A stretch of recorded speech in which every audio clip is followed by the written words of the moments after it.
will tell you, somebody in high up in McAuliffe's camp who was there with McAuliffe put it this way to me about an hour ago. It's a bloodbath. It was a bloodbath.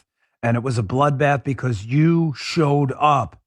Second quick update. It looks now that there's going to be a sweep at the state level in Virginia, at the state level offices. AG, LG, Lieutenant Governor, and Governor. Youngkin, Sears, and Jason Miyares. Huge. Huge.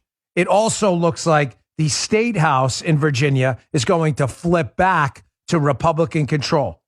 Huge. Huge. School board routes around the country. The Minneapolis anti-police measure goes down in flames. New York City ballot initiatives to institute ways to cheat on elections went down in flames. Folks, it was a bloodbath. Don't believe me. Here's that hack Larry Sabato, a discredited buffoon who was just a couple days before talking about white, backlash or whatever and all this crap. He's a goofball, Sabato. He's always been a clown. But here's Larry Sabato, who knows Virginia politics well, saying exactly that to Rachel Maddow. Folks, this is a bloodbath.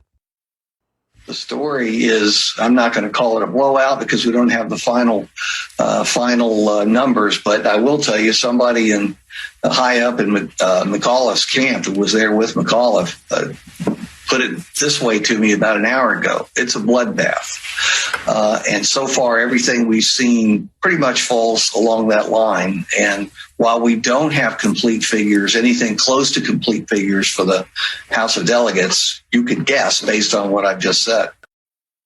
Was a bloodbath. And it was a bloodbath because you showed up. Talk is great. Talk sometimes is necessary to motivate people, but talk doesn't change the world. Doing things changes the world. And you showed up. Folks, listen, I get it. I'm with you 100%. 2020 was the shadiest election I have seen in a long time. But the way to fight back against shady elections is not to forfeit every future election. You refuse to do that. There is always going to be shenanigans in elections, always. But the remedy is to get people in there to fix the shenanigans. There's never to give up, and you refuse to give up. Your money was on the line. Your kids were on the line. Your ability to practice your religion was on the line. This was a national mandate, against CRT, against the inflation problem, against Joe Biden, and it was national. And you did. You showed up. You got in a boxing ring and you threw the damn punches. You didn't sit on the sideline eating peanuts. That guy's a bum. That guy's a bum. You ever been in a ring? No, I ain't never been in a ring. So shut up. You got in the ring. You got in the ring. You did this. You listen to me. You did this. And you should take a bow today. Take a bow today. Chest out, chin up. You should be very proud of yourself. But there are a lot of thank yous to go around. The first sincere thank you is to you for showing up and voting. New Jersey, Virginia, and around the country. Thank you. But here's some other thank yous I'd like to throw out there. First is to Joe Biden. Oh, yeah, Joe Biden. Joe Biden deserves a thank you. Check out this Newsweek article about Joe Biden and his approval rating being in the can. If it wasn't for Joe Biden and his push towards mass inflation, printing money to chase products we don't make, and we're not making them because we don't have anybody to make them, because Joe Biden and the Democrats thought it'd be a good idea to pay people to stay at home. Regulations at ports, regulations on truckers, so we can't get any truckers to ship the stuff that's not being made, to ship the stuff that was made before we push people not to make stuff. You can't even get that out there. High prices, inflation, taxes. If it wasn't for that and Joe Biden's disastrous approval rating, as you can see in this Newsweek headline, 71% of Americans say the U.S. is going in the wrong direction as Biden's job rating dips. New poll. Thank you. Thank you, Joe Biden. If I could reach my chest. It's all about you, brother. Second big thank you. I mean, Joe, what would an election be if we didn't thank the Lincoln Project? The Lincoln Project, who I did I not say this to you guys? I said it to my wife. I didn't want to jinx anything, so I didn't say it on the air. The minute the Lincoln Project got in this race for Terry McAuliffe, I swear to you, I said to my wife and everyone else a week ago, it's over. Glenn Youngkin won. I did say it to you, right, Keith? Thank you. I'm not making this up. I didn't want to say it on the air because I didn't want to jinx it. I'm telling you, the minute the Lincoln Project got involved for Terry McAuliffe, I said to Guy, to Joe, to my wife, it's over. Youngkin won. It's over. Send it back. Don't even worry about it. So I didn't want to say it because I didn't want to get, I didn't want to jinx it, right? The Lincoln Project's record of failure, their viral hoaxes, as we can see in this Fox News article, they had to fate the Democrat racists with their fake white supremacist outfits. So the Democrats, the Confederate flag guy at the rally, they put in the back in front of the platform guy. I mean, this was so obviously, at least the Tiki Torch guy was so obviously a Lincoln Project scam. Whoever they get by, I'm just saying, the donors out there. This wasn't in my, but thank you to the donors who fund the Lincoln Project. We're going to do a piece on my Fox News show this weekend. You're probably not going to want to miss about the Lincoln/Lenin Project, the pedo protectors. Donors on the left, please keep giving to this embarrassing group of losers. Reed Galen, who tried to sell me access to his dad. Reed Galen, former Republican activist when I was running for office, who begged me on email, please connect me to Sean Hannity. I showed you the emails. This is Reed Galen of the Lenin Project. Rick Wilson, who I ran into the airport and stunk like I had to put Vicks Vapor Rub up my nose. He smelled so bad. You know, Rick Wilson, the guy who accused Ann Coulter of getting anal from Trump or something like that. No, that's real. Yeah, you guys can look at the Lincoln Project. Please continue to donate to these embarrassing failures. Please. Everyone they get behind gets annihilated. Everyone. So leftists, please continue to fund this discredited bunch of bad body odor, dandruff wearing, selling access to their dad, pedo protecting losers. I'm begging you. Big thank you for the Lincoln Project. Man, if I ever run for office again, I pray the Lincoln Project comes out for my opponent. If I ever get involved in an election, that's the way you'll know we'll win right away, instantly. That was the worst theater experience they could have ever had. Yeah. Dude, it doesn't get any worse. It doesn't get any worse. No. My third thank you, Merrick Garland. Big thank you to the Bongino, Attorney General in name only.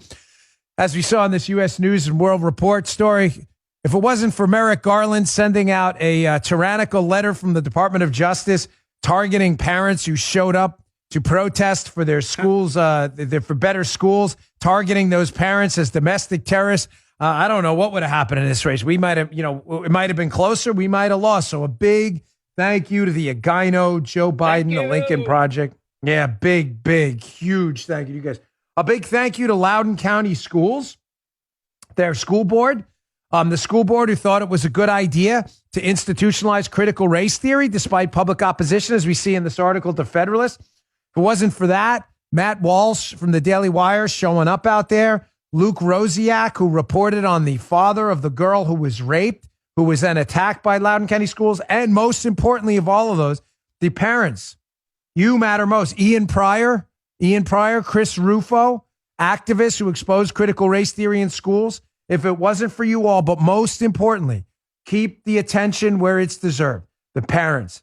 The parents who showed up at Loudoun County School Board meetings and said enough is enough. So thank you, Loudoun County School Board, for doubling down on trying to teach kids to be racist. We owe this victory to you, the Lenin Project, the Bongino, and Sleepy.